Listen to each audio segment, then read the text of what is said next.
Inilah jadinya kalau sebuah tim cuma berani di habitatnya saja. Mereka mengira mereka jagoan. Tapi begitu masuk ke panggung yang lebih besar, mereka cuma jadi badut yang memalukan. Betul, inilah Qatar. Di Asia kelihatannya sih mereka jago. Tapi sewaktu masuk Piala Dunia, Qatar bak anak TK di antara rombongan orang-orang dewasa. Kemarin di laga kedua babak grup Piala Dunia 2026, Qatar dicukur habis oleh Kanada. Bukan cuma kalah, Qatar juga membuka borok mereka sendiri di pentas paling elit antar negara dunia ini. Seluruh dunia kini tahu kalau Qatar adalah negara yang memalukan. Lalu bagaimana kronologi Qatar kembali menjadi badut di Piala Dunia 2026? Simak ulasan lengkapnya berikut.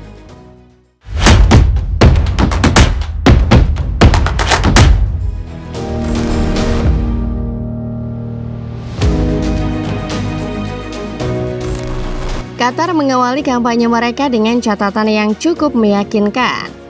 Gol di penghujung laga membuat anak asuh Julen Lopetegui menahan imbang Swiss di laga pembuka. Hasil yang langsung membuat Lopetegui kepedean menatap laga selanjutnya. Ia bahkan sesumbar kalau Qatar akan menciptakan sejarah lagi di laga berikutnya. Lantas, apa yang terjadi?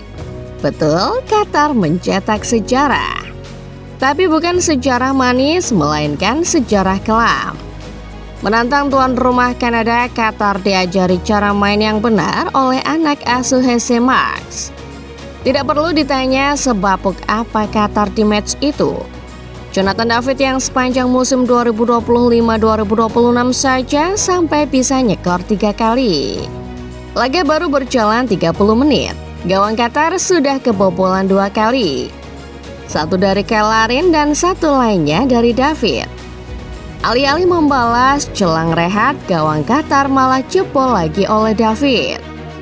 Selepas turun minum, apakah Qatar bangkit? Tentu tidak. Malahan mereka ngasih gol direct free kick pertama di Piala Dunia tahun ini yang dilesahkan oleh Nathan Saliba. Mungkin sudah muak, 11 menit kemudian Mohamed Al-Manai mencetak gol buat Qatar.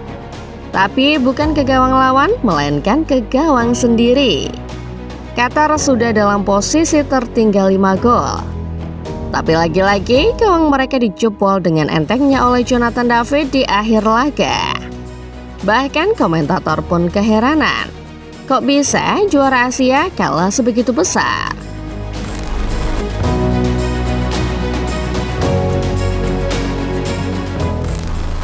Kalah melawan negara yang nyebut sepak bola sebagai soccer saja rasanya sudah aneh. Apalagi yang kita bicarakan kelasnya adalah juara Asia. Sudah begitu, kena bantai pula. Ya, tapi begitulah pertandingan sepak bola. Ada yang menang, ada yang kalah. Tapi setelah kena bantai di laga ini, Qatar masih saja tidak terima. Selain skor yang begitu mencolok, laga ini juga menarik perhatian publik dunia karena ada insiden kaki patah Ismail Kone. Kalian bisa lihat sendiri dari tayangan ulang kalau tackle itu membuat kaki Kone sampai begini. Sudah jelas kartu merah kan? Tapi anehnya para pemain Qatar protes, sampai-sampai bikin keributan di pinggir lapangan. Lalu di akhir pertandingan, jujur ini yang paling aneh. Keributan kembali terjadi dan kali ini provokatornya adalah Julen Lopetegui. Jadi ceritanya Lopetegui ini protes ke Jesse Marsch. Apa pasal?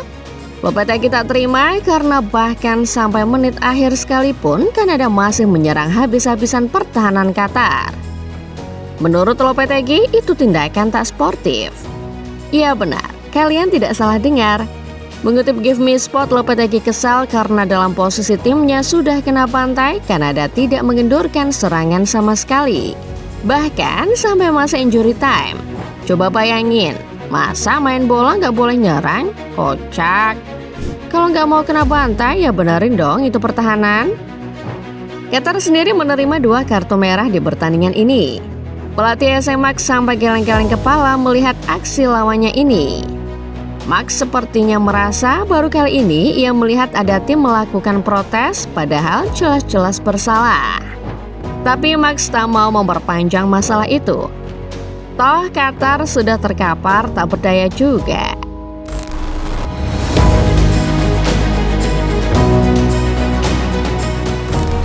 Melihat apa yang terjadi di laga Kanada versus Qatar, kita tahu satu hal. Memang betul bahwa Qatar adalah juara bertahan Asia. Bahkan 2 edisi terakhir Piala Asia, semuanya dimenangkan oleh negara minyak satu ini. Tapi coba pikir, masa juara Asia macam Qatar selalu malu-maluin kalau sudah tampil di Piala Dunia? Mundur ke tahun 2022, waktu itu Qatar menjadi tuan rumah perhelatan akbar 4 tahunan ini. Terlepas dari banyaknya kritik dari media-media barat, tak bisa dipungkiri bahwa Qatar adalah salah satu panitia penyelenggara Piala Dunia terbaik. Namun secara performa timnasnya, ya begitulah. Biasanya prestis sebagai tuan rumah seringkali membuat sebuah negara tampil begitu impresif di Piala Dunia. Coba lihat tahun ini, Meksiko, Amerika Serikat, dan Kanada tampil cukup baik sejauh kompetisi berjalan. Tapi pada 2022, Qatar tidak demikian. Boro-boro tampil impresif, menang saja tidak. Qatar berakhir jadi lumbung poin buat negara-negara yang satu grup dengan mereka di grup A. Kalah melawan Ekuador nyatanya tak membuat Qatar bangkit. Di 2 laga berikutnya mereka dibikin terkapar Senegal dan wakil Eropa Belanda. Qatar tersingkir cepat dan parahnya dinobatkan sebagai tuan rumah paling buruk secara performa sepanjang sejarah Piala Dunia. Tahun ini pun sebetulnya sama.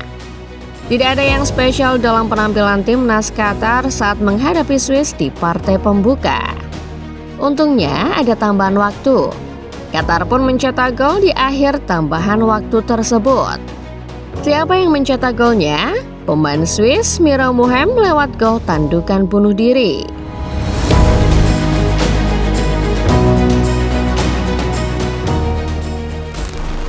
SMX pelatih Kanada boleh geleng-geleng kepala melihat tingkah Qatar. Tapi bagi orang Asia, terutama orang Indonesia, kelakuan Qatar ini sudah pasti bukan barang baru. Qatar adalah tim penuh keajaiban kalau sudah main di Asia. Coba pikir, memang ada tim paling kuat di sebuah konfederasi, malah jadi tim paling cupu ketika sudah masuk level dunia. Maroko adalah juara Piala Afrika.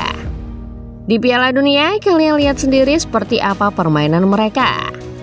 Spanyol adalah juara Piala Eropa. Walau ditahan imbang Cape Verde, secara permainan mereka cukup bagus. Lalu Meksiko dan Argentina yang merupakan jagoan dari benua Amerika juga tampil impresif. Lah Qatar. Kalau kita tarik mundur, sudah banyak kelakuan janggal para pemain Qatar. Misal aksi kontroversial di Piala Asia U23 waktu melawan Indonesia. Atau gol hantu melawan India di fase kualifikasi Piala Dunia, di mana gol itu harusnya tidak sah karena bola sudah keluar duluan.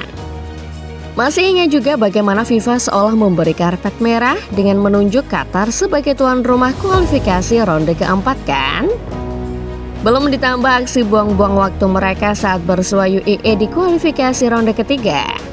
Semua itu bisa jadi sedikit gambaran. Singkatnya, buat Qatar, duit minyak kalian gak berlaku di level Piala Dunia.